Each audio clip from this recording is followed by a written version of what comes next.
And what a day for it. Interesting that you were speaking to Americans there, Babita, because if you want to know what a meeting of Britain and America looks like, that was a perfect union of the old world and the new world during the course of that ceremony. But of course, everybody's focused on the dress, so let's talk straight away about that. Joining me now is Jenny Swire. She's the fashion director at Wedding Magazine. Caroline Castigliano is a dress designer based in Knightsbridge. She's made garments for close friends of the Cambridges as well as other celebrities. So thank you both for joining me. Okay, first off, quickly, Caroline, what did you think of the dress? I loved it. Yeah. I absolutely loved it. I loved it way more than I thought I was going to. I loved the neckline, the long sleeve, the simplicity of it, which is so much what is happening now, and I'm really glad she felt she could actually go that far when she was actually in St. George's Chapel. I thought she may think she needed something a little bigger, and I thought it was magnificent. Jenny? It was perfect. Well, it was very interesting to see, Katy, that she's always said in interviews that her favourite sort of muse that she adored was Carolyn Bessette Kennedy. Yes. And of course, we saw it somehow there today, that sort of iconic look that Carolyn Bessette had, and Meghan got it. She got what she wanted, But and Caroline, she did it beautifully. Still regal, with that 5-metre long Absolutely. veil, the same length as Queen Victoria's veil herself. Absolutely. No, she still created a really beautiful regal effect, and of course the fabulous tiara. When she actually came out of the chapel with Prince Harry, I mean, and they stood there, she really did look utterly the magnificent. flowers and all around Yes. on the castle Okay, were so just magical. Jenny, does she now set off a trend? Are we going to, our Definitely. brides, is this going to be the bridal look of the next season? Definitely. After Kate's wedding, lace was back in, long sleeves were back in after years and years of strapless, and now we're going to see the return of the minimal, elegant, slim-lined, sophisticated, calm look. Yeah, very calm. Jenny, you say she got what she wanted.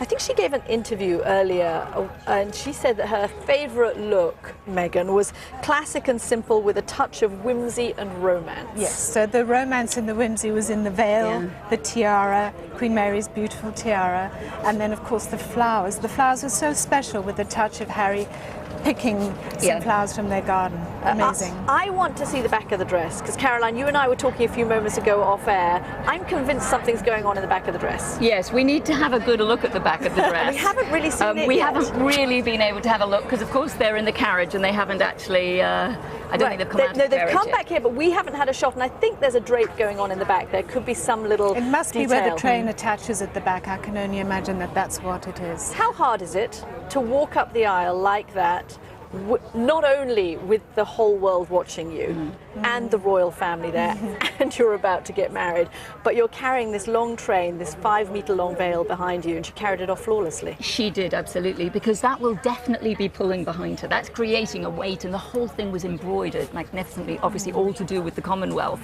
and that will have created quite a weight.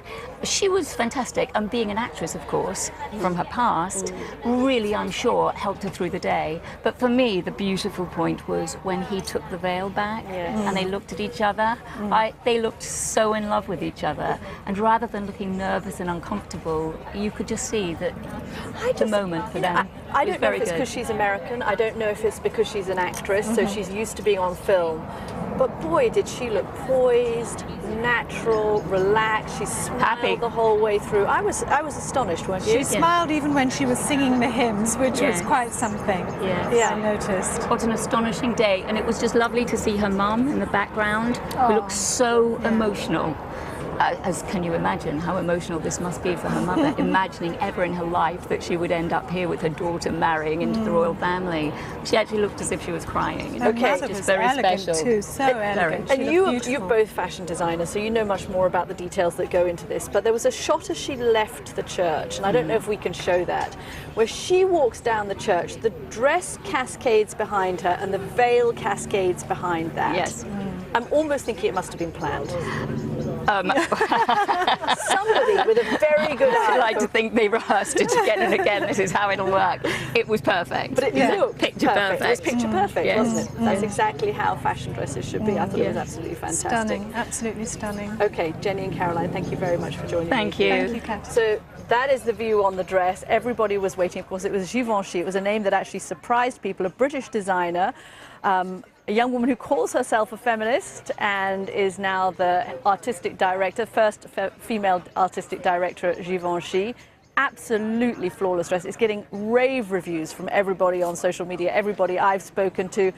And I suspect that Jenny is right. This is going to set off a trend of boat neck dresses, simple, clean, classic, but romantic. What do you think, Jane? Oh,